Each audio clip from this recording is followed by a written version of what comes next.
All right, so we took a little bit of a break. Last time we recorded, I think we got all the way through up to right before the concert started with Iron Maiden, and we decided to take a little break because it was late at night. We were both a little tired, and we had to pack the next morning to travel. So we decided to cut it short that night, or not short. It was pretty long. So Yeah, it was long, but much needed. so decided to take a break. And yeah, so we're back now to finish the episode, and we're at Iron Maiden. So just a quick recap for, I guess, for us. We might end up cutting this out, but mainly for us. Um, we talked about we talked about going to Kuma's beforehand, our favorite restaurant in the city. The shitty experience we had there, which sort of set the tone for the evening for us. But hey, it was okay. We're going to the venue. It's pretty close. We got a quick Uber ride over there. We're going to miss the first opener, which was Within Temptation. That sucks. We like openers. But hey, we're going to see the second opener, which was Trivium. Super excited to see them. While waiting for it to start, realized, shit, Trivium's not going to be here either. So, I mean, our night just, it started bad with that shitty experience at dinner, which sucks because it's one of our favorite restaurants, as I said. And it continued and continued with and it wasn't really shittiness, right? It was just little disappointments adding up. Yeah, inconveniences and disappointments, I think, would be the main way to put that. So Right. And so, yeah, we're going to jump back into this talking about Iron Maiden. For those of you who may be watching the podcast, you might notice differences because, obviously we recorded different times of the days, wearing different shirts. So, the video might be a little different. So if it is, oh, well, it's, sorry. yeah. Get over it. Yeah. So cool. I guess I don't even know if we said this last time, but we can say this. I thought it was very weird that Within Temptation got over at 8:00, and Iron Maiden didn't go on until 8:45. Was it 8:00 they got over with? Yes, yeah. Because I remember when we were walking around the concourse area, or where all the vendors and stuff are, I was watching my watch and I was like, they got done at 8:00 because they started at 7:30.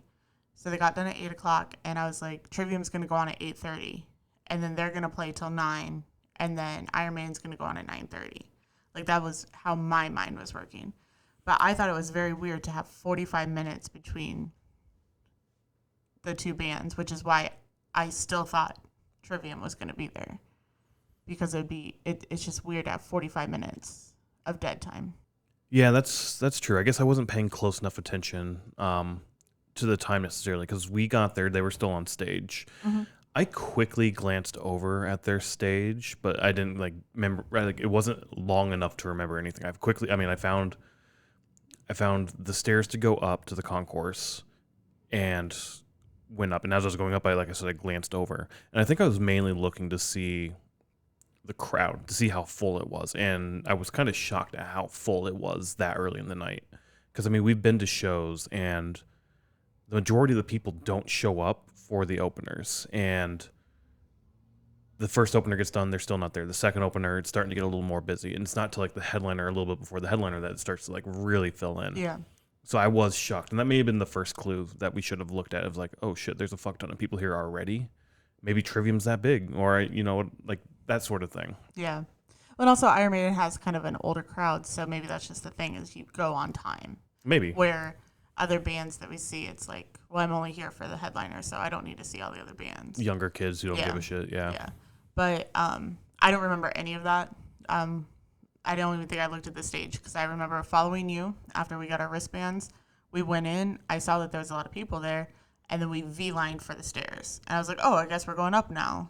So yeah, I figured we'd try to find the merch real quick, get that taken care of. And we did. I don't know if we talked about that last time I think either. so, yeah. But yeah, in my mind we spent a decent amount of time in the merch line. Yeah, because we were talking about how Trivium. And it wasn't ungodly amount of time. It was a normal merch line time wait, I would say. So I wasn't pissed by any of means at that point. And then, yeah, we quickly walked around. I thought it was a pretty leisurely pace walking around until we got back to that exact same staircase we walked down. I think I got one beer while we were walking around. We both went to the restrooms. And then we just kind of head down and stood there. And I thought that was around maybe 8:30 or so. Maybe, I don't know. Yeah, well, we got down there right before 8:30. Yeah. So that's 30 minutes already. Yeah, that's true. I mean, And then they didn't go on until 8:45. yeah, I guess in my head it was like, oh, the wait time wasn't that bad. Like I didn't realize it was 45 minutes Yeah. between sets. Yeah. Also, we didn't see within Temptation what their setup was. Maybe Yeah. there was a bit like a lot of shit they had to take down. Possibly. I didn't see it. I didn't either. I didn't even have a chance to look at the stage. You V-lined it for the stairs, so we went up the stairs. But I do remember standing there waiting for Iron Maiden to go on. You were like, oh, they still have shit to uncover on the stage. So when we were still thinking Trivium was going on, when in reality they didn't uncover anything. It was part of their set. So Yeah, I don't know yeah. if you realized that. Yeah, I did. But- I mean, it was uncovered by the time the first song came on because that was, and we'll get into like the sets. But that was like the Japanese buildings that were covered up. Yeah. So we were down there waiting. We found our spots that we were gonna like hang out with. Moved up a little bit, and yeah, like I said, there was a lot of people there already. And there were a few people behind us, and I was sort of listening into some of their conversations. There was a couple of guys, I don't know if you caught this, who it seemed like they'd been to a few Iron Maiden shows on this tour alone. I think they were in like Cincinnati the night before, or they were going to Cincinnati, and they're talking about it. And I remember them saying they're going to turn the lights out and play Doctor Doctor. And sure enough, that's what happened. And that's sort of like, I don't know if that's always their intro song, Iron Maiden. Like Metallica comes out to Ecstasy of Gold. Like, so I wasn't sure. Yeah, I didn't hear any of that, so I don't know what you're... It was just a song over the intercom. Right. You asked that if I had conversation. heard the conversation. Yeah. I hadn't heard any of it, so yeah. Gotcha. Yeah. And what's Dr. Doc? Is that like their song or? Is No, it I think somebody's- it's a UFO song. Oh, is the okay. band. Okay. Um, I don't remember that even coming. I'm sure it did. what? I don't remember that coming on. Oh yeah. I don't know. Maybe I didn't recognize the song. I don't know. I just remember it coming on and like people singing to it a little bit and people getting like super pumped and cheering because I mean they knew that was the beginning of the concert and they were super ready for it. And yeah, that's how they kicked off the show. They came out to their new album. It's I think like a Japanese themed album. I haven't really listened to it. Senjutsu. I think so. Yeah. And it was kind of cool. They had like Japanese architecture buildings. They had these I don't know if they're like religious temples or something, but they're the old style. When you think Yeah. of Japanese, Yeah. that's what you see. Yeah, and I remember being in Hawaii and they had, like we went to a temple there and it was in the same style, like where it's like brick and Like the stone. Three stone levels roofs. with the roof that like comes down, and then your next level does the same thing. It gets gradually smaller. Yeah.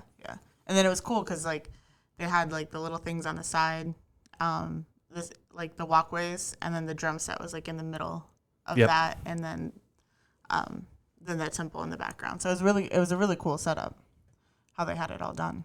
Yeah, the two temples on the side, and then like the walkways are covered. That's what was originally covered. I was like, oh, they still have to take shit off. Yeah.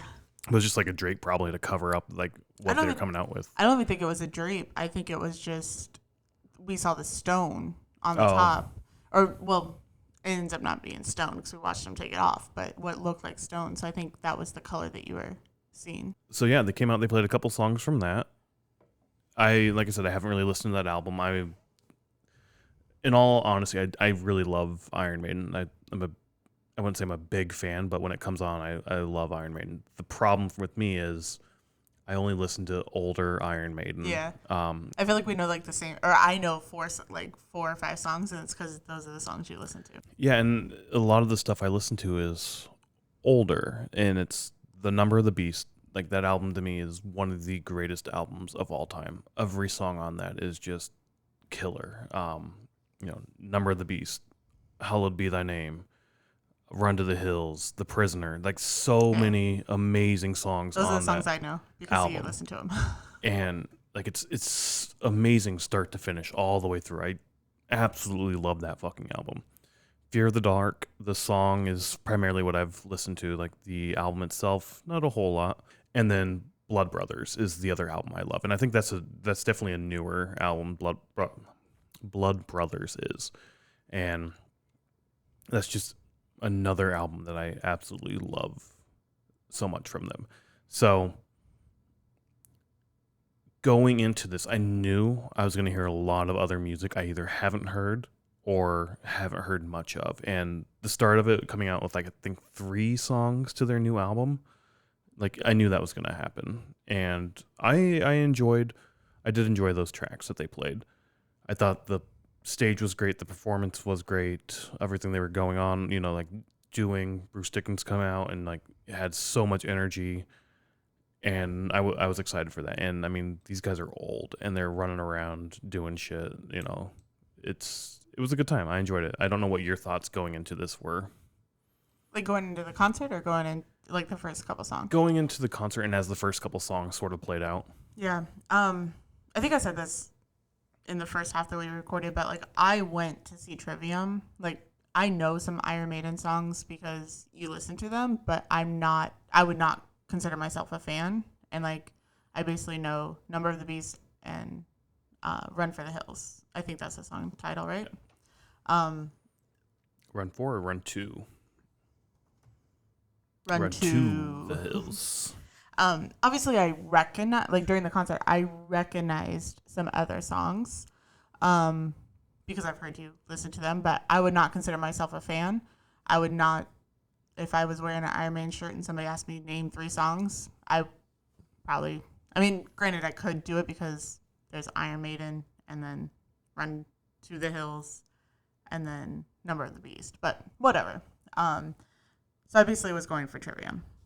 But however, when they came out and the set set up and like their energy and everything, like for an older band, like I was amazed at everything that they did, which I figured it would be a big show because it's like one of those big bands that, I just didn't realize that they were going to have like the huge setup and how many set changes they had, which we're going to talk about. But I thought that was really cool. Like, and their energy was crazy, like for their age. We've talked about it. Like we've seen some other older artists lately, and they don't have the same energy. So obviously age isn't really a factor there. But the other thing that I thought was now I don't know if these are original members. I don't know much about the band, but if you like look at 80s and 90s pictures of Iron Maiden and then look at the band members now, I thought that they looked almost the same. Like they have like the same hair, the same style. I don't know. I mean, I think they definitely look a lot older now. Well, no, they do look older, but they have like the same style going on. Oh, for sure. Yeah. Like they haven't changed their style in 40 years. Who they are haven't changed. Right. They've gotten a few wrinkles and whatnot. One may have had some plastic surgery. Maybe.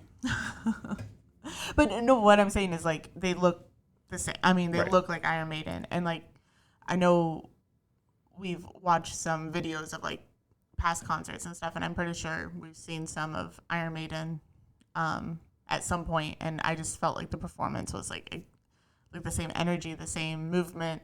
There was one guitarist that kept putting his leg up on the amp and stuff, and I'm like, I feel like I've seen that before, like in something. So I mean, but it's cool. Like I'm not dissing it in any way. Like I'm just saying that was just my thoughts going into it. And before going to the show too, I remember seeing article headlines and even like posts on Reddit or somewhere else, people talking about Bruce Dickens' voice not fully being there. Oh. And that's sort of one of the posts, right? Like I went to the show last night on Reddit anyway, or wherever I saw it. I went to the show last night, whatever city it was, and he sounded fucking amazing. And I kind of thought the same thing. I thought he sounded perfect. The band sounded perfect. I don't really remember, being like, well, this venue sucks. The audio is just off. I thought the audio was great throughout the entire set. I don't know what your thoughts on. No, I had no complaints about the audio. Yeah, I mean, I know recently we've been to some concerts that isn't good, but no complaints at all. Yeah, same. And I didn't recognize his voice being off. It sounds the same. Yeah. No. Yeah. So I don't know what those those posters were talking about. Yeah, and it could have been early on the show, the tour or something, and maybe he was dealing with some. I don't know. That was or just their concert. Yeah. Like, Yeah, and that was just, like I said, one thing going into it was like, shit, is this gonna, they are getting up there in age, is this gonna be a factor here? yeah. And yeah, no, it wasn't. Um, so I kind of want to talk about all the songs, but I think the best thing to do, or about like the memorable songs or moments I have, and I think what you've outlined here of just going over the sets and then talking about each one, because that is, I think that's a good definitive way to talk about Yeah. each one. Yeah. And hopefully we remember what song went with what sets. And if we get that wrong, sorry. Yeah. Like, we don't take notes during the concert, so we try to go back and think about these things. And during the, like we talked about already, the first 3 songs, I believe it was the first 3 songs, came from the new album. Yeah, I mean, I don't know, but the Writing on the Wall, is that from the first album? That's from this newest album. they Okay, have. Yep. okay. So, yeah, then it was the first 3 songs. So that's when they, that was the Japanese themed. Eddie came out. Oh, yeah, with the samurai. With the samurai sword, dressed as Yeah. like your normal samurai garb and whatnot, Yeah. and fought with some of the Yeah. members. That was Yeah. really cool to see. I remember, like, turning around to you, and I think you even were like, Eddie, or Yeah. something. I don't know. But that was kind of cool. And then I thought during Writing on the Wall, they started tearing stuff down, and they transitioned to like the Egyptian themed, because that's where I thought that's where they had the video playing on both monitors of like the ghosts or whoever, like ghouls or whoever, in driving their motorcycles through like the Sahara Desert to the Egyptian like pyramids and whatnot. Yeah. I thought that's during that song. It could be. I mean, I don't know exactly where that happened, but I mean, that did happen. So. And I know one of their albums is, with the album covers is that Egyptian themed where Eddie is the face of the Sphinx. And I guess that's one thing real quick, another little short tangent. Iron Maiden to me has some of the greatest album covers and just some of the greatest imagery in like all of metal. Like all of their album covers are just so awesome. They always incorporate Eddie in some fashion, and it's just so cool to see how they take Eddie and their imagery and it goes to the album cover, right? Like the Number of the Beast is Eddie puppeteering the devil. Like it's, I don't know. And that album cover has always been like at the top of my list. Is like, oh, that's an amazing album cover. But I've never actually listened to that album. I don't know why. The Number of the Beast? No, the one with the desert. Oh. The Sphinx. I was like, you just said that Number of the Beast was your favorite album. So I'm like, how did you never listen to it? Yeah, not that one, the other one. So when that was coming out, I had just assumed Writing on the Wall was on that. And it's like, oh, that makes sense. The writing on like the pyramid walls and whatnot. But no, I think that was from their newest album. Oh. Yeah, because I thought that they only did 2 songs with the Japanese, and I think it did change. Which was kind of weird with the set change, because they utilized like the sidewalk parts, or what we would consider like the covered walkways or whatever. That ends up being like an actual walkway. They take the roof, false roof off of it or whatever. And that part was kind of weird because, I mean, obviously they have to do it while everybody's just staring at them, but it was dark, so they dimmed the lights. They did, but you could still see. You could, yeah. And like it's like just one piece after another that they're taking down. So. I will say the 2 temples on the sides, those are just like pop tents. And it makes sense, but in my head I was like, wow, they spent a lot of money to craft these things and put these things up. It looked solid and sturdy. It did, yeah. It looks so real. Like it was all made out of wood. Right. And it wasn't. But then when they dimmed the lights, you saw like it just collapse in on itself, and it was like, oh, that's just one of those fucking like pop tent things, hold up by like a stick in the center. Yeah. But yeah, no, it was Senjutsu, Saratoga, I believe is the album song name. Saratoga. No, Stratego. Yes.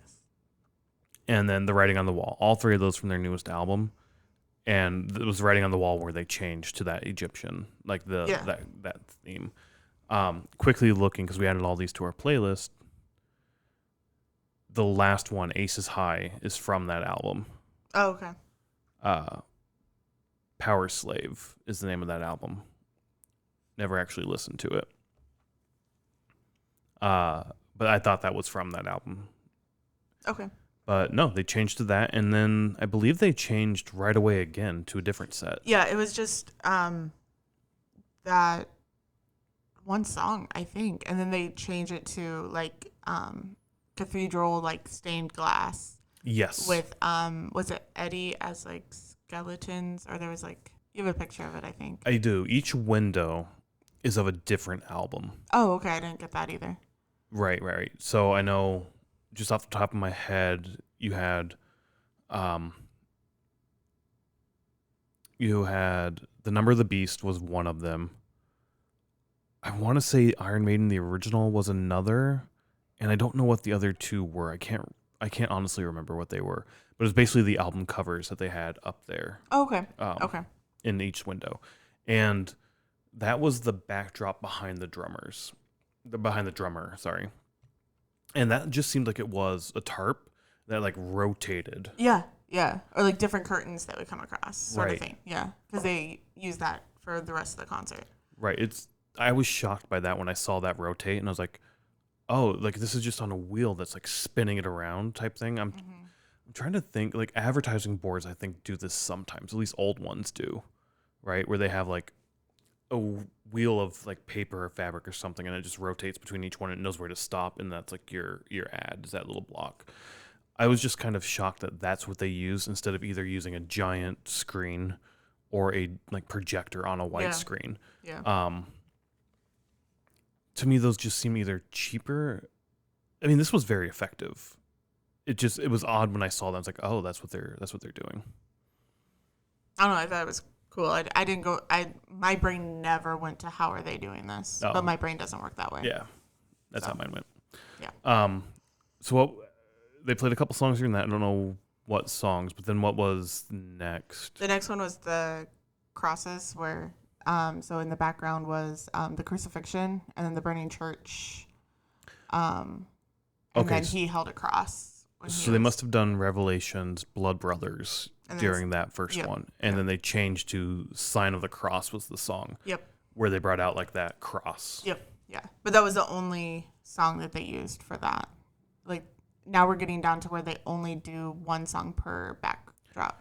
For some of them, yeah. I think there were a couple they may have done one or two after that. Possibly. But basically, after they tear down the Japanese temples, and then they go into the Egyptian thing, and then after that, they just utilize that, what was the Japanese walkways and the temples, they just utilize that as like for other props or for them to, or for like the singer to walk back and forth. Yeah, he would get up there behind. It was like almost behind the drummer, Yes, right? And he could walk from stage left to stage right.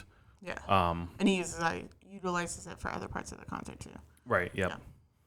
Yeah. But they no longer build that up or take that down. Like that just stays the same from here on out.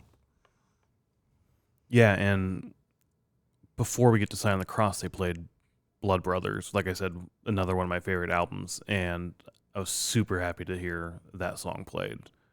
It sounded like every fan was. Yeah. I don't think I've ever heard the song, so I mean, I probably heard it, but like I didn't recognize it. Yeah, like I said, that album, at least like the first 4 to 5 tracks on that album, I just absolutely love. So I was super stoked to hear that and super excited. I guess those are the same words. But then they came out to Sign of the Cross.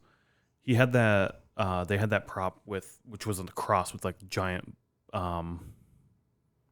Light bulbs. Yeah, I was gonna like floodlight type things, right? Yeah. In my mind, they were kind of like what you have, like a dressing room thing. Like the lights are like set into it, like on a dressing room mirror. How? Just bigger. Well, yeah. I mean, because it's for the stage. Yeah. But that's how I envisioned it. I can see that. Like they sat in like a little box thing. Yep. Yeah. So they sat into the cross, and then the lights made a cross. Yep. Inside of the box. And then toward the end of the song, those turned on. It was like blaring and like going from taking the cross all over the crowd and like shining the light into people and whatnot. Yeah. So then after Sign of the Cross, what was the next set? That is I I have it like as the angel, but I think you said it was Icarus or something. I thought it was, once again, not super big Iron Maiden fans, right? And I did think it was an angel too. But no, it's supposed to be Icarus because the song was Flight of Icarus. Okay. Okay. And I think that's where he came out with basically the Iron Maiden flamethrower type things on each hand. It started like. Was that already? I think that was this early. Oh wow! I thought that was later on. No, I'm pretty sure that was during this. Okay. Which I think this is when we both look back and we're like, oh look, pyro in the city limits. Well, then there must have been pyro during the cross. Oh, there could have been pyro during Sign of the Because Cross. the first, like, there was fireballs before you came out with the That's jetpack true. There thing. were, yeah. Yeah. The other thing that I wanted to say, and I'm not sure where this came in. I think during the stained glass. So there was Oh yes. 4 or 6 chandeliers that came down. That was like, and then they changed the light depending on what the song was or what the backdrop was. But I thought that was so cool to have the chandeliers come down and have what looked like flames, but I'm pretty sure it wasn't. It was real probably flame. lighting of some sort. Yeah. They were down for a good number of songs. Yeah. Well, and then they went up and then they came back down. Right. So, but yeah, I forgot that with the stained glass for Revelations. Is that the song? Revelations. Yeah. That was so cool to see. Just the vibe that it gave and the aesthetic. It was really cool. Yeah, agreed. I thought that was super awesome, and I noticed that too. Yeah, I remember seeing that and just being like, oh my god, that's super fucking awesome. Yeah, but Flight of Icarus, he had the like little flamethrowers. I call him Iron Maiden because it almost seemed like he was like an Iron Maiden suit. You mean Rammstein? No, I when I saw, I thought of like the first Iron Maiden Like movie. Iron Maiden movie. Okay. Not okay. Iron Maiden, Iron Man movie. Goddamn, Iron Man, Iron yeah. Man movie, where he's like in the silver suit, like the Mark One, and he's coming out shooting flames out of his wrists. Right, that's where my mind went instantly. And he had like little holsters and shit. He kept putting him in because not only is he singing, he like does flamethrowers out of both hands, like out of his wrist, and then he has to put his face up to his fist to sing. It's So like you you can't don't be- want to be shooting yourself in the face, right? I mean, probably not. So you have to put a holster in. So like I saw him a few times fumbling around trying to get it I in the saw that too. holster. Yeah. And then at the end of the song, Icarus's wings came in, and then he just fell. Yeah. It was I thought that was awesome. It to was see. really cool. Yeah. Like the way that they changed the sets were like really, really cool because it made it so it was actually part of the song or like part of the set. It wasn't just like somebody, well, except for the Japanese thing, but it was like they really brought it into part of the show. It flowed really well. Yeah. And that kind of makes sense then why the 3 new songs, like typically bands will, with new albums, will scatter new songs in with old ones Yeah. a bit because you're out there to promote the new album Yeah. as well as play old stuff because that's why people are here, right? So you scatter them in. But it kind of makes sense, right? Where if your first 3 songs are going to utilize the Japanese theme, you can't now rebuild all that shit up. You Right. even though it's just a little pop tent thing, you can't like pull it down, bring it up type thing. So Yeah. that does make sense. I thought that was weird. That's like, oh, they're only playing, I assumed new songs up front, but that makes sense. So after Flight of Icarus, I remember the song. The song was Fear of the Dark. Yep. I don't remember a whole lot outside of Bruce coming out with sort of the lantern, and the yeah. old school like bird mask. Right. So, gosh, I can't remember what the backdrop was either. During this, I want to say it was just black, but that's probably wrong. No, it wasn't definitely. It was definitely darker. Is this where the like devil faces? See, I think it was the start Okay. of the devil face because it was sort of a backdrop from like a hellscape type thing, right? Yeah. It's sort of what I kind of remember. Yeah. I just don't know where that came in. But I think it started here also. We'll have to look at some photos if we have it. I definitely remember there being a big green tent, like all over the place, green lighting, green and maybe some blue. Because, I mean, the lantern was green lit as Yeah. well, right? And then the chandeliers turned green. Oh, I right. noticed that, yeah. So I mean, like I said, another song that absolutely love, killer song, and that's outside of like Number of the Beast. That's probably a song a lot of people know, like the most from Iron Maiden.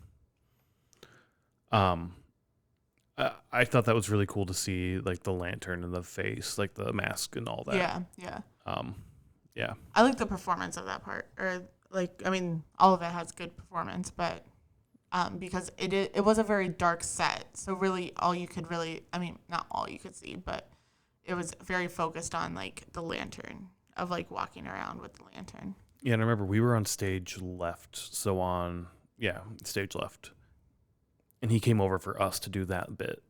I don't think he went over to stage right to do that. So there, Do what bit? I don't know what you're so talking about. across the walkways, Mm-hmm. and behind the uh, drummer, he came out and there was like square platforms that you Yeah. could stand on.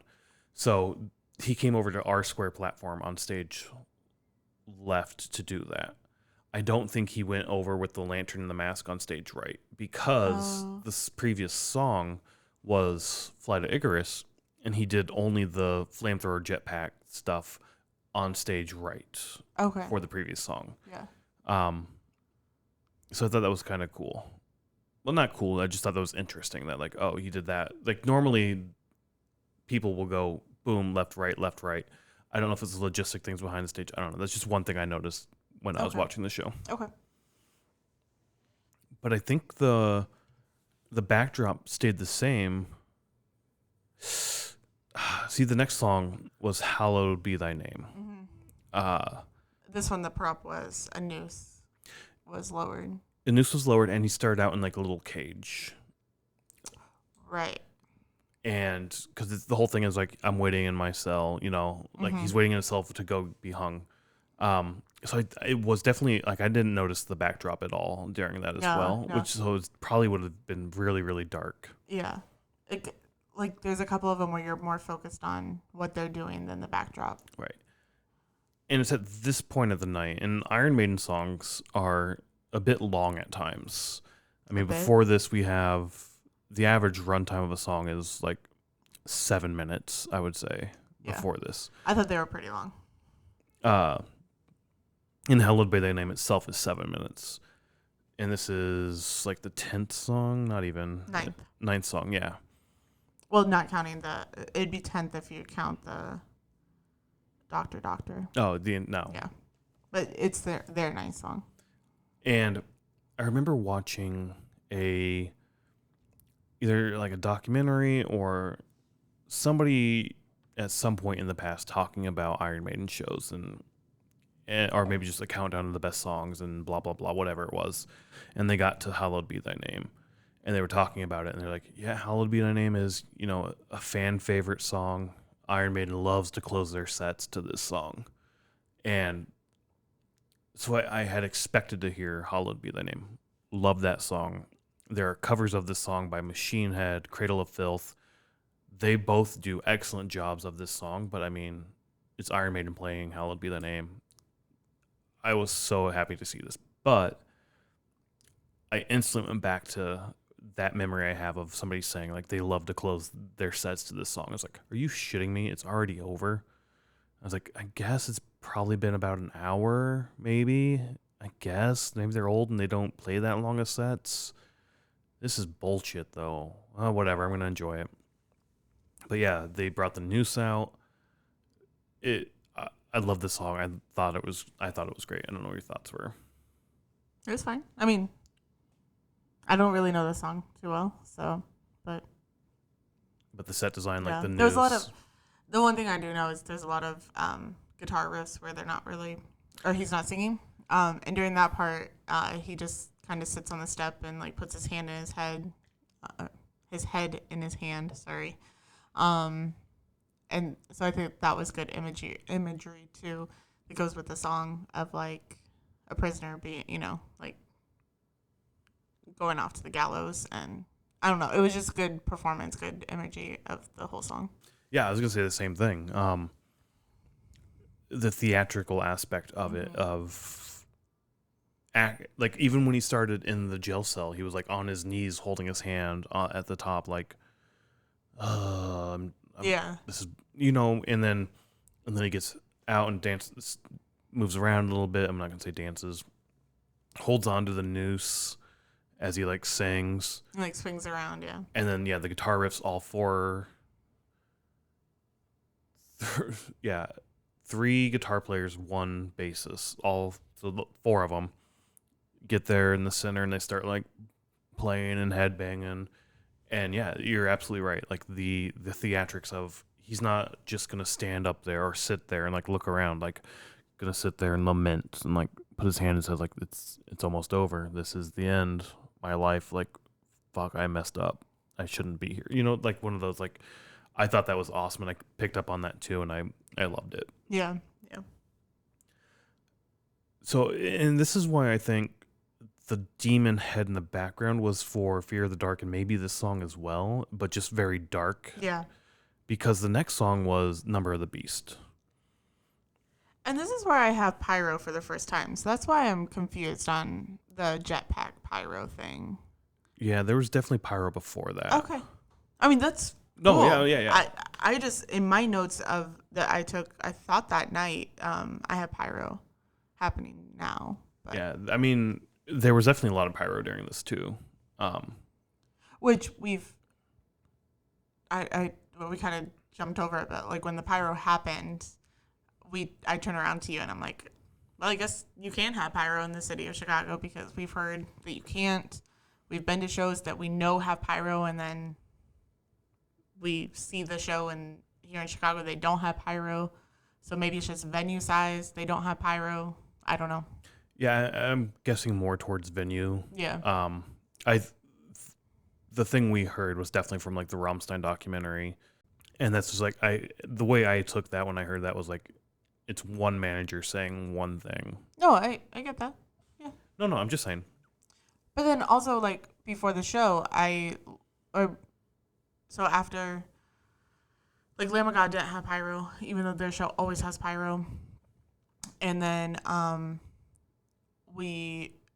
don't know, for something I was looking up United Center, like maybe Iron Maiden will have pyro. So I was looking up United Center and I looked at pictures of concerts at United Center and none of them had pyro in them, which is cool. I mean, it's fine, but I feel like the pyro pictures are what venues share of like, look how cool the concert could be. Yeah. So to see absolutely no pictures on like the images online, like that was just kind of weird. And I just assumed that there wouldn't be any pyro. Yeah. I mean, like I said, I think sporting events might do a little bit, but we've also never been to a sporting event that like early. Hockey or basketball? Yeah, it's like when pyro? you're running out to the stadium, like when you're announcing your team, like you definitely like there's a lot of hype up, a lot more so than baseball, where baseball's the sport we go to the most, right? Yeah.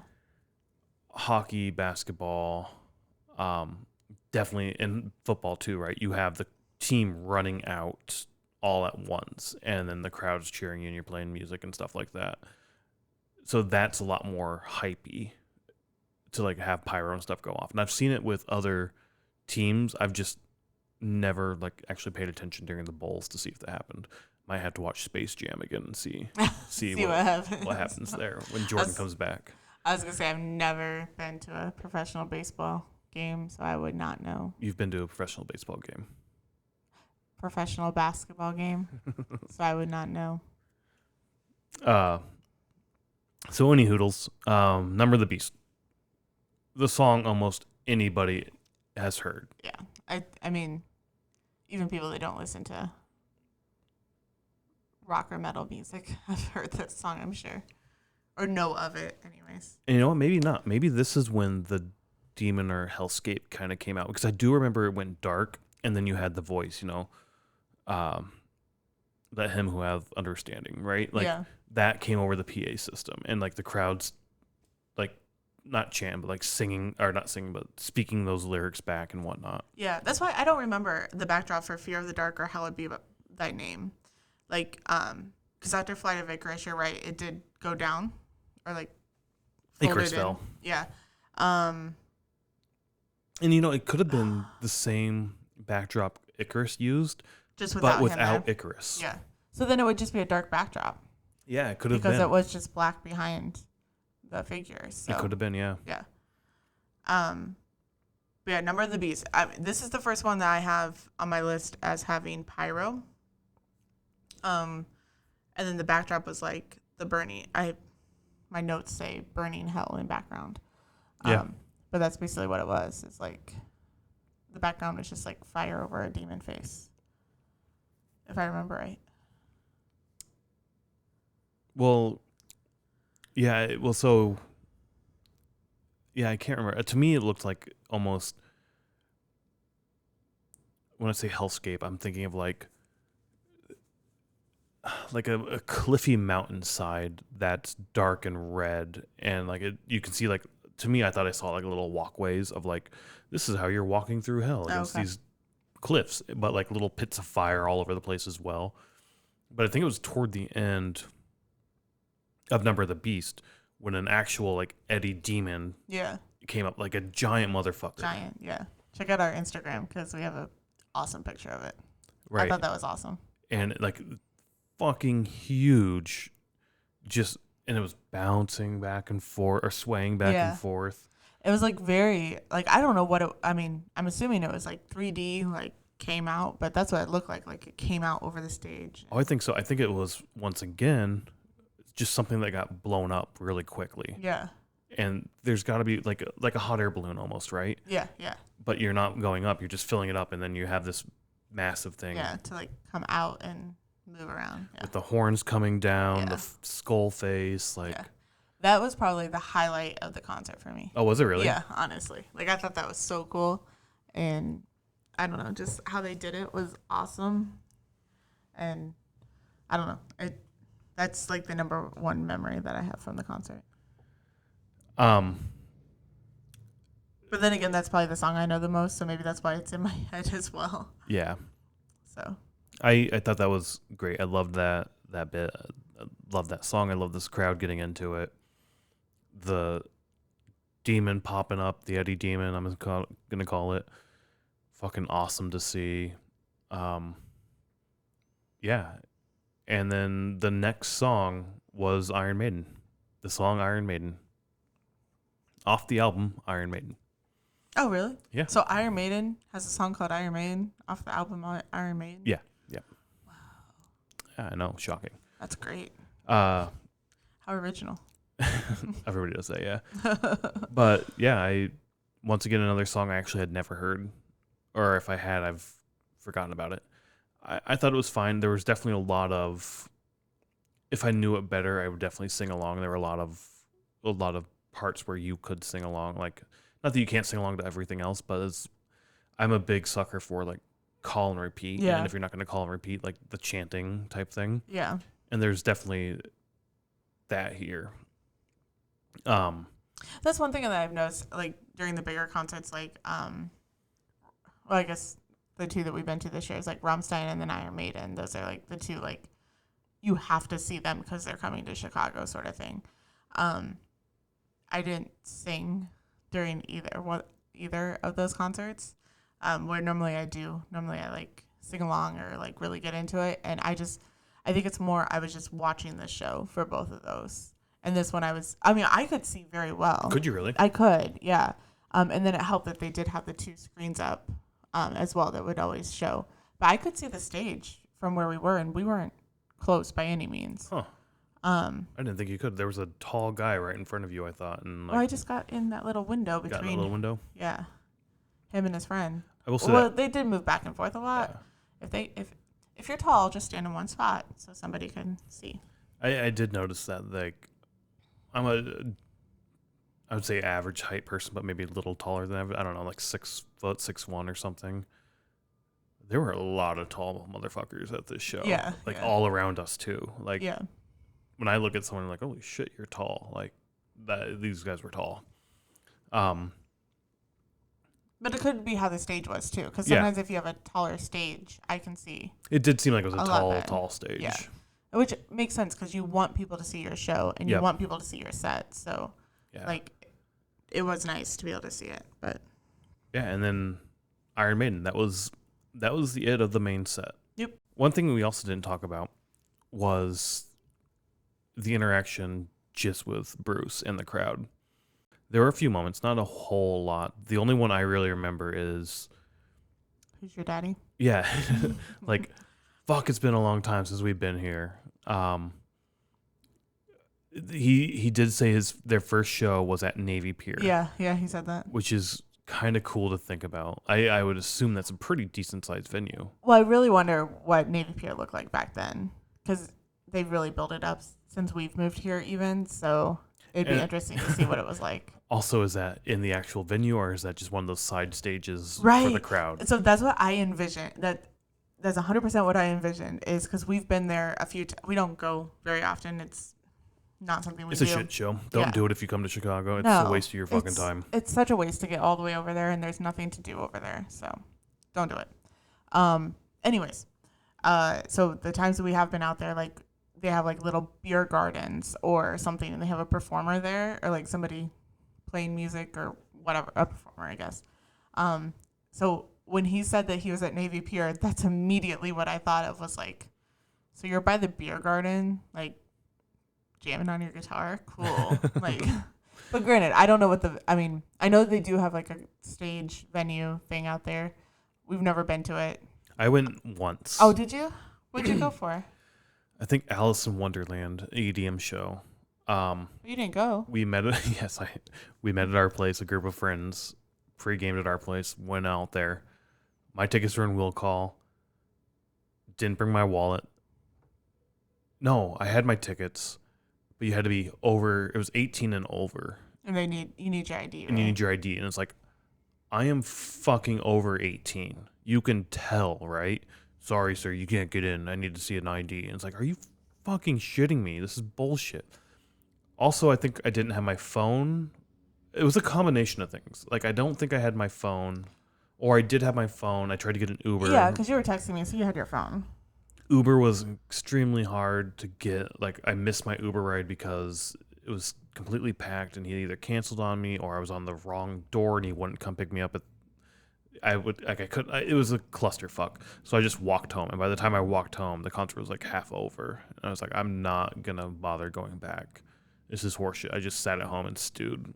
But all that to say, I was supposed to go to a show there, didn't go to a show there. But it was inside in like an actual venue. So I'm guessing it's... Is it that tent thing that they have? No, it's like inside. Oh, okay.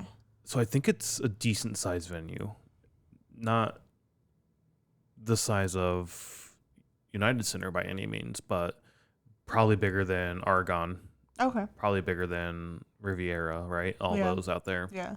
But then again, I don't know what it was 30 years ago when they Very played true there, also, right? Or 40 years ago. There's been a lot of work, so Yeah. between now and then. Yeah. So And then he's like, who blah, was alive? blah, blah. Right. Well, he was like, who was alive, what, after 88? 88, yeah. Or who was born after 88? Born after 88, yeah. And So I didn't raise my hand because... there were a lot of people that did cheer, though. Yeah. And then it was a cool thing. Like, well, I bet you found out about Iron Maiden from your dad. Like, was like, who's your daddy? It was like, it was your dad an Iron Maiden fan. Yeah. And then a joke about, well, I guess we're gonna come back here in 9 months and find a few more new Iron Maiden fans. Yeah, because they were like, well, how many females do we have in the crowd or whatever? And then he did the whole 9-month thing. Yeah, like people are gonna go home and fuck tonight and make new Iron Maiden fans. Right. So I mean, that was all during. That's the only interaction I remember. I know there was like one or two other moments. Yeah. But I don't remember them as much as I remember that interaction. Yeah. And I do enjoy the interaction with the band and the crowd where they just stop singing and come out. I also don't enjoy it. Yeah, I'm torn.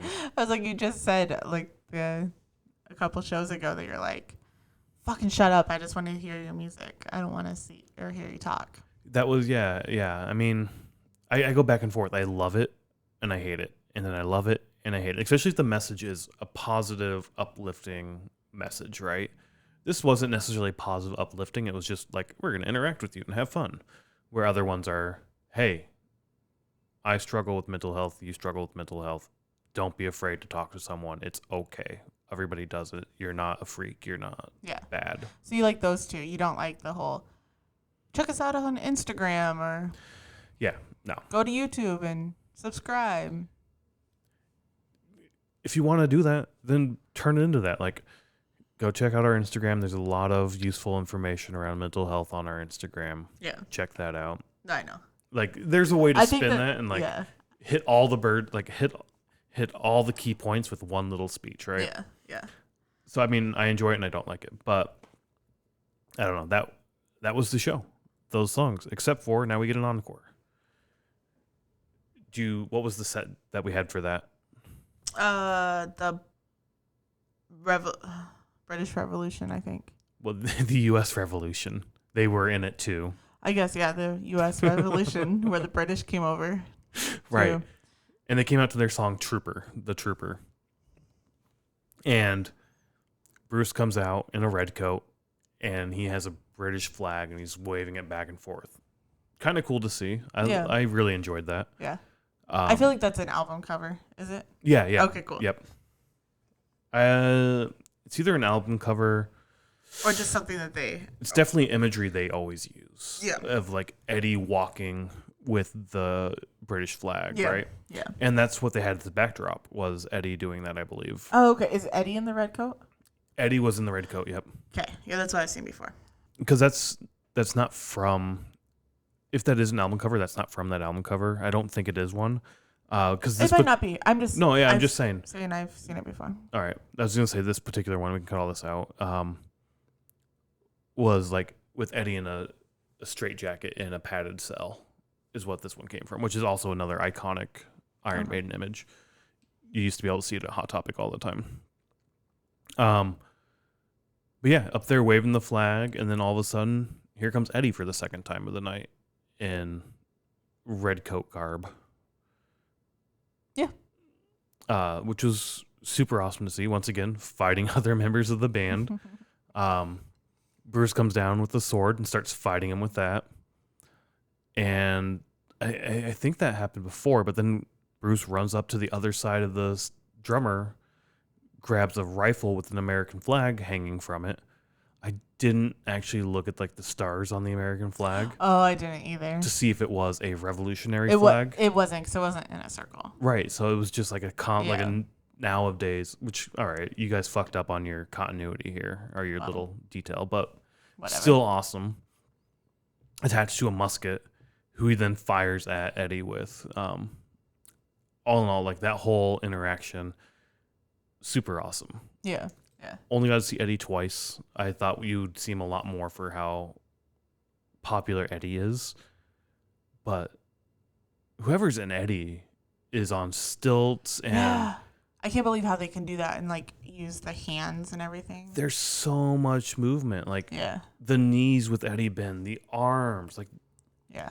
Eddie's got to be what, 25, 30 feet tall? Well, yeah, because like during the fight thing with Bruce and him, He's only it's up like, to his like waist. yeah, it's like this is Bruce, and then Eddie's like way up here. So maybe not 20 feet, but maybe like 15 feet or Yeah. something. Yeah, at least double, triple, like Yeah. Yeah. I guess I don't know like how two tall men. Bruce is. So. Yeah, that's true. But like at least 2.5 men size, average man size. Tall. But he also needs to be tall, right? So everybody in the stage Yeah. can see him. Yeah. But just the movement that they have, so awesome. Yeah. I was like, I don't know who's inside of Eddie either, and maybe it's a different person all the time, but I'm like, man, that person must be like I don't know, my mind goes to like actor or like some type of performer, or like stunt person or something like that. Right. Yeah. I mean, I would hope it's somebody's who is a stunt person and knows, like, Yeah. I would assume so, right? Yeah. Like, Oh, otherwise yeah. it's so easy to hurt yourself, Yeah. I would assume. Yeah. I'm sure it's not just some average Joe. It's somebody who has training. Well, I'm saying training, like Just like knowledge of how to. some roadie. Hey, Steve, you want to wear the legs today? That'd be hilarious. Get out there and like stumble over the place, fall flat on your face. Like, no, there's probably one person in the Yeah. crew that they are the Eddie. Yeah. Yeah. Like- it's just a no-name mass person. I mean, maybe it's on the internet somewhere. Who knows? Yeah. And yeah, exactly. But that was awesome to see. I loved that. That was amazing. And then the set changed once again. And what did it change to? This one was Scottish. Yes. That's the word I have. For the song The Klansmen. The Klansmen. Not American Klansmen, those shitheads, but Klansmen, Scottish tribes, clans. And I was a little bleak during this song because I did not know that it was Scottish Klansmen. I was just hearing the whole freedom and then I am the Klansman. And yeah, I didn't hear the rest of the lyrics or get the continuity. So I was a little done with Iron Maiden at that moment. Yeah, I could see how that was. Also, I mean, the backdrop was Eddie was leading a charge with the blue paint on his face with a bunch of other people with pitchforks and axes and whatnot. And I get that now. Yeah. After we had a discussion about it. But I was just listening to the lyrics and there's something like I'm in chains or you're in chains or something like that. I don't know what the lyrics are. But yeah. Probably I'm in change because like it's the Brits taking over the Scots, right? Yeah. Also, one of the guys had the Scottish flag, which is the blue field with a white X on it. Yeah. I'm getting it all now. Yeah. But during the time when all you see is these bald white fans yelling freedom, and then you hear Bruce be like, "I am the Klansman." No, I get that too as well. Like I get where you're coming from and how you got easily confused from that. Yeah. But then after we had the discussion after the concert and the continuity was given to me, I'm like, oh, that makes more sense. Now I'm not angry anymore. Well, as angry as I was. Again, another song I've never actually heard. I've never heard that song, which makes sense because if you don't listen to it, I don't listen to it. And then they went straight from that to Run to the Hills. Yes. And again, from The Number of the Beast, a killer fucking song. Everybody fucking knows this song. Yeah, I was gonna say this is. I originally More than said Number like of the Beast. Number of the Beast, like people know of. I think people know of Number of the Beast because it's like, oh, it's the devil's song or whatever, or Satan's song or whatever, blah blah blah, like the religious aspect of it. But Run for the Hills, everybody. I mean, it's been in like I'm sure it's been in movies or something.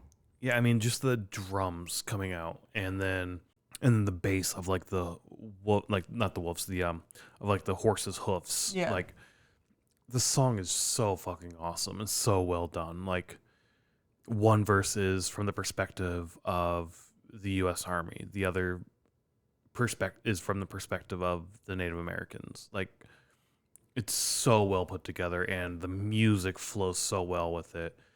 And it's like, fuck, this is awesome.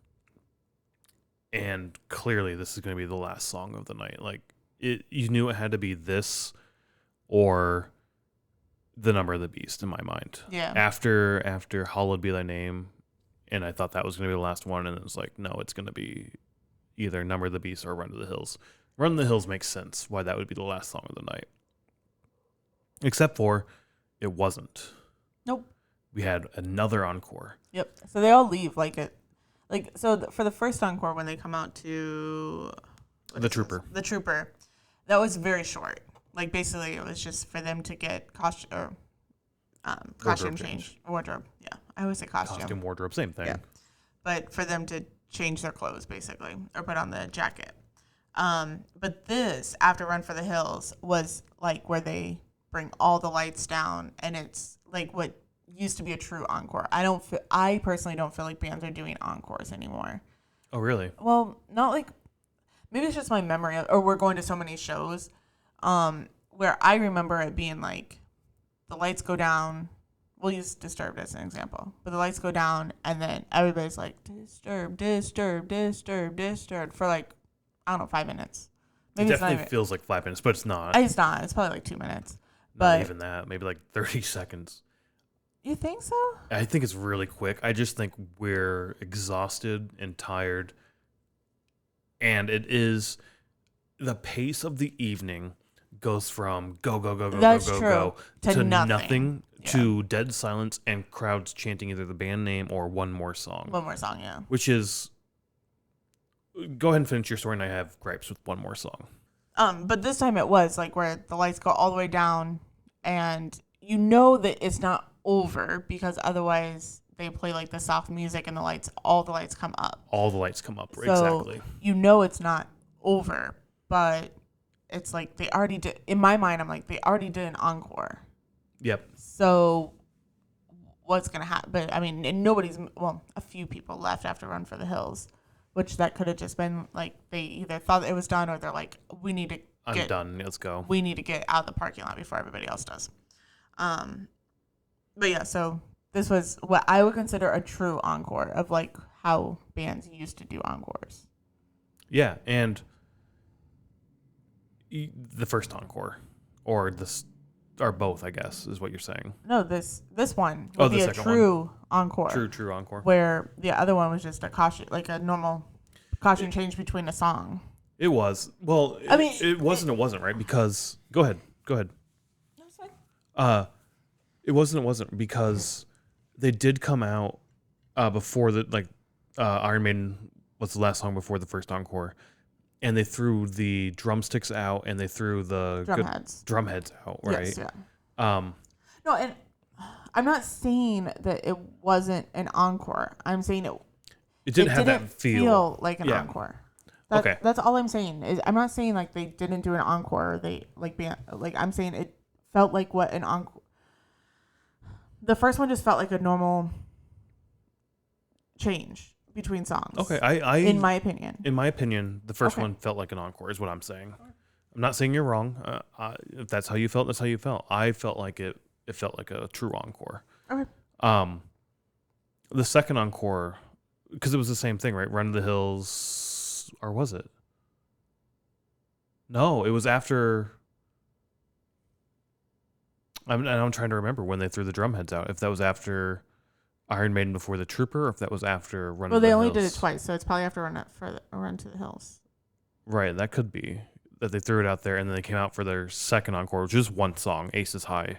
Yeah. I don't know. I felt like both of them felt like encores.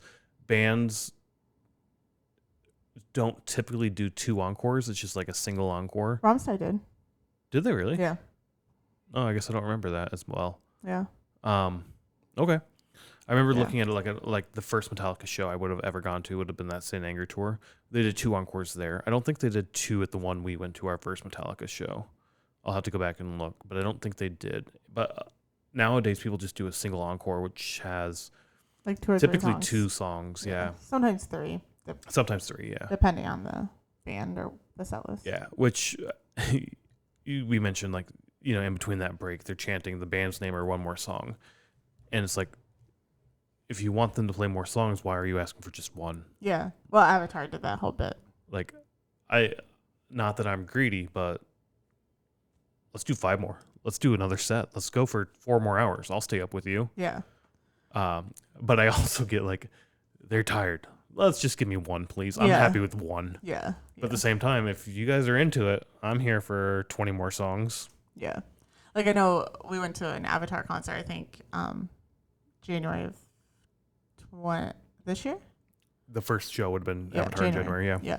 So, and the whole crowd was like, one more song. And Johannes comes out and he's like, well, you just wanted 1 song, so we're only going to play 1 song. Oh, really? Yeah, you don't remember that? No.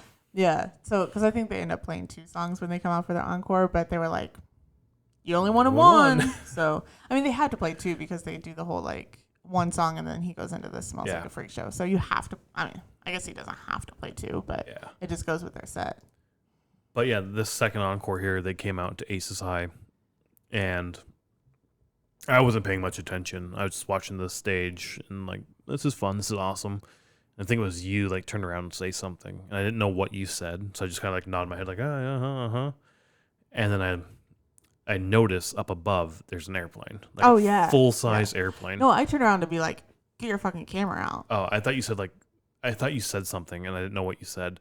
And then I tap your shoulder and I point up like there's an airplane. Yeah. And you're like, yeah, I just said there's an airplane. I may have said there's an airplane or airplane or I something. thought you said something like the plane, the plane. Oh, I did. Yes. Yeah, you're right. I was like, the plane, the plane. So But I also was like, get your phone out or Yeah. like take a picture of this. I didn't hear that. I was just like nodding my head like, uh-huh. And then, yeah, the plane came out and It like flies around too. the propeller's going. Yeah. It doesn't really fly like this, but it like comes out and like moves a little bit. It goes back and forth, and they have a string on the tail that they can like pull. And I swear, I think I saw on like Snapchat somebody who's on the side of the stage could see. Oh, that was the other thing. Maybe we talked about this in the first part. We may have. But Bruce Dickens being like, I'm gonna hurt my fucking neck looking at you people on the side. Yeah.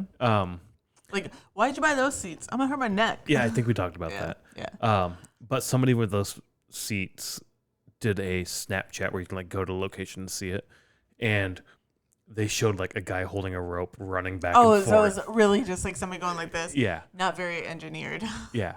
It's low-key engineering. You don't have to over-engineer things, right? Yeah. But then that would move the tail, and they would let out like slack or put more slack in, and that would either get your airplane to go up and down like this, and then left and right like that. So it would like sway back and forth. And then they had the spotlights going all over the place, like searchlights like you would have during a bombing run during World War II and whatnot. Yeah. I thought that was awesome. I thought it was great. So much fun. Yeah.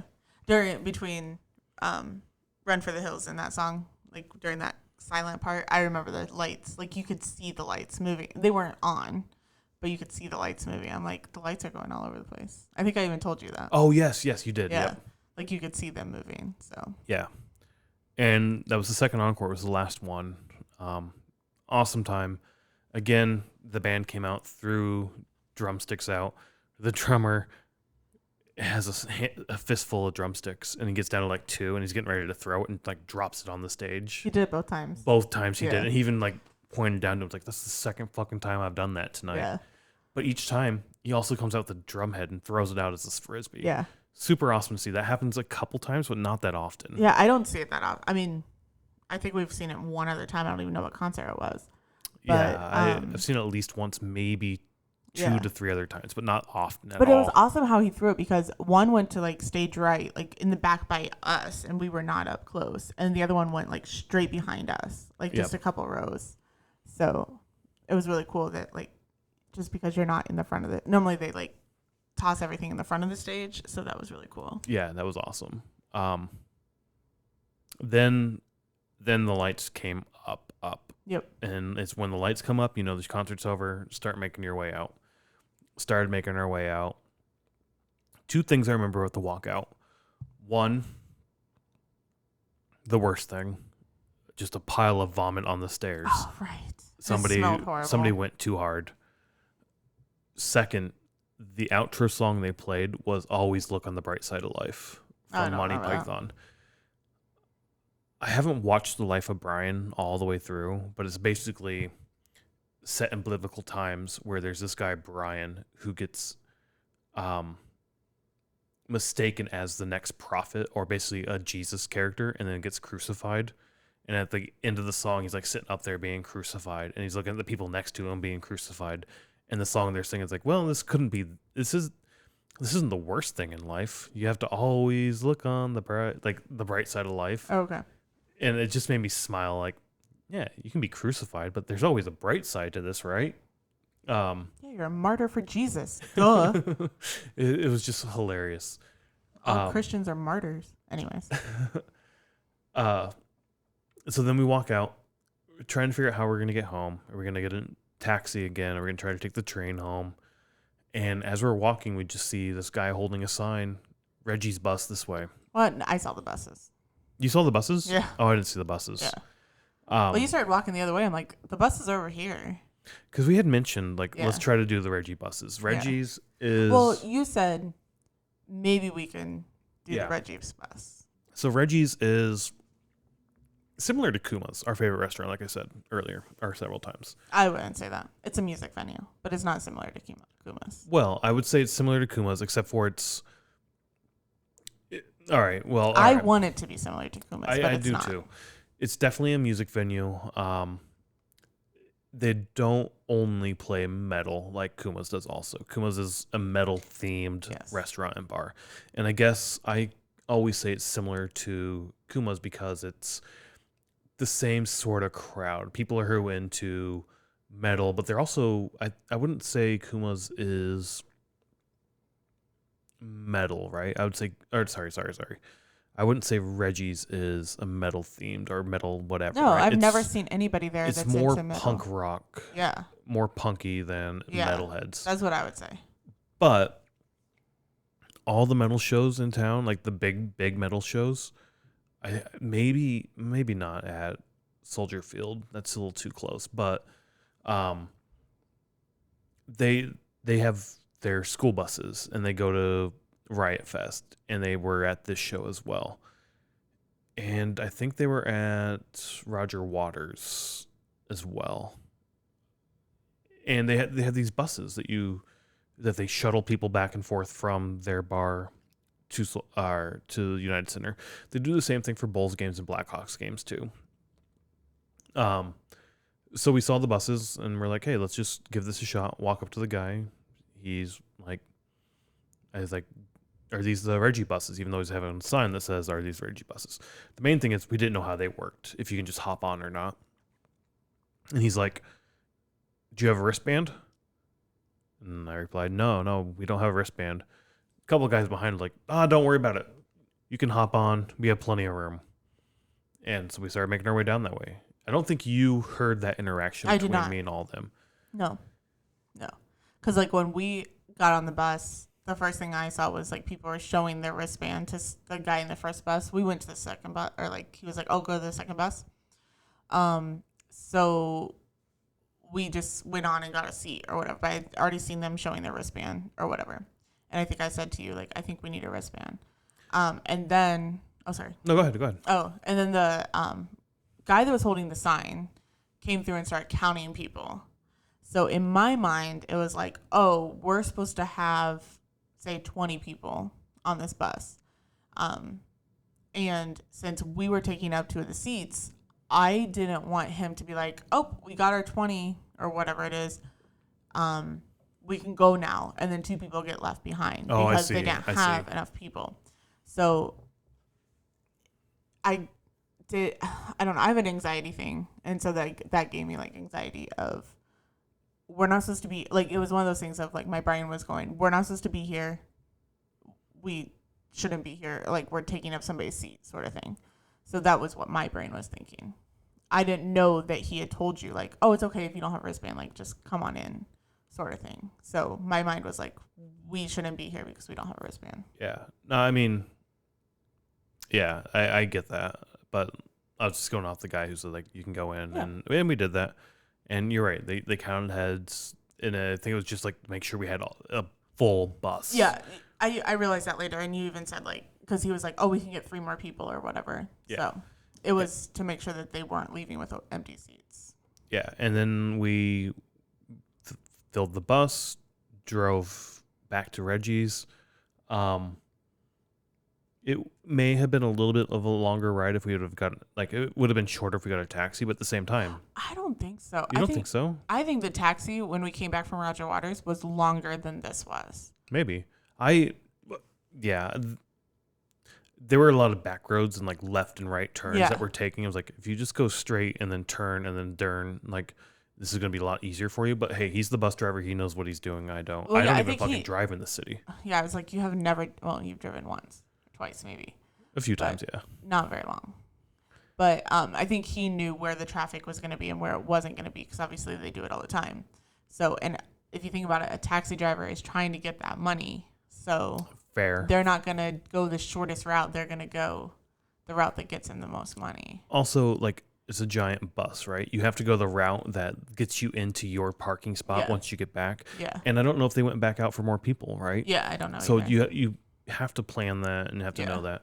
All that to say, I thought the ride was great. Yeah, so quick. So quick.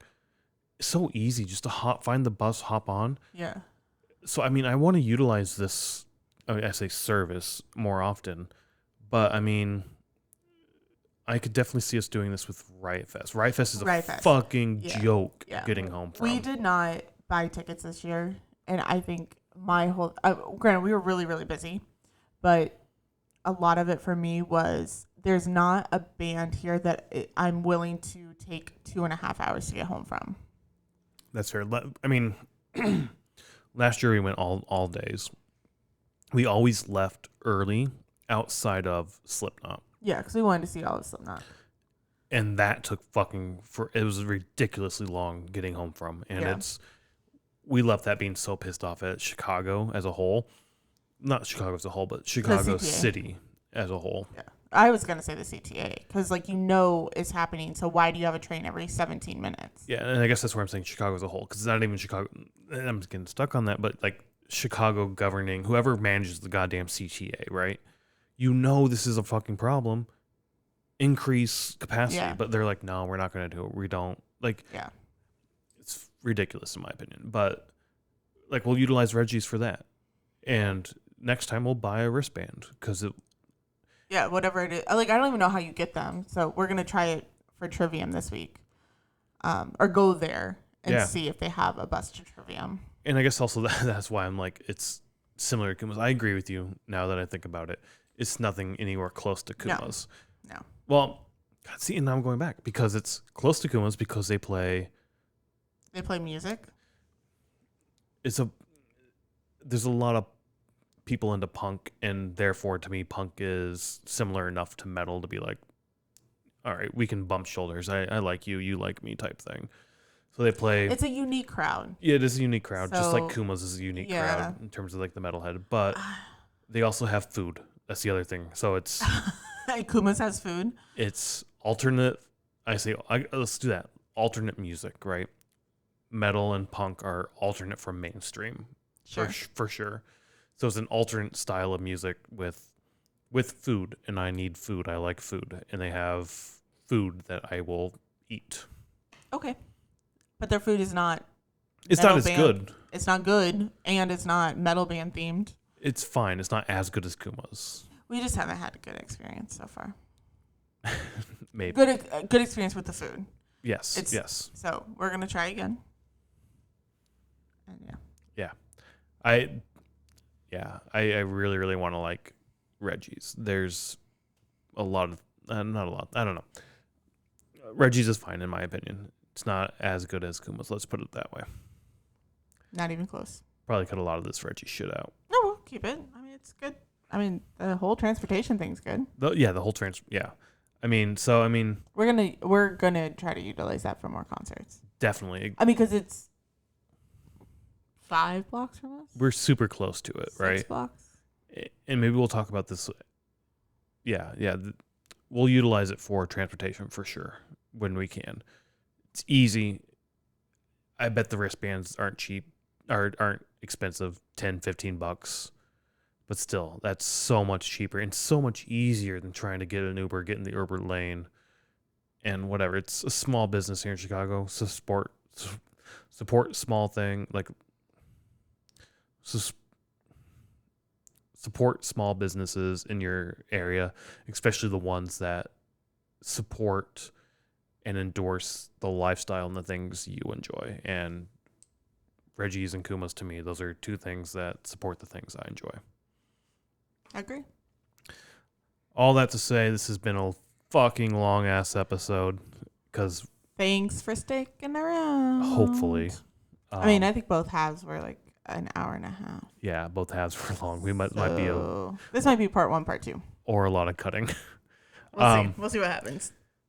Thanks for listening to us ramble and bitch about bullshit that doesn't really matter, except for in our eyes it does matter, and hopefully in your eyes it does too. So. Thanks for listening. We'll catch you next time. Bye.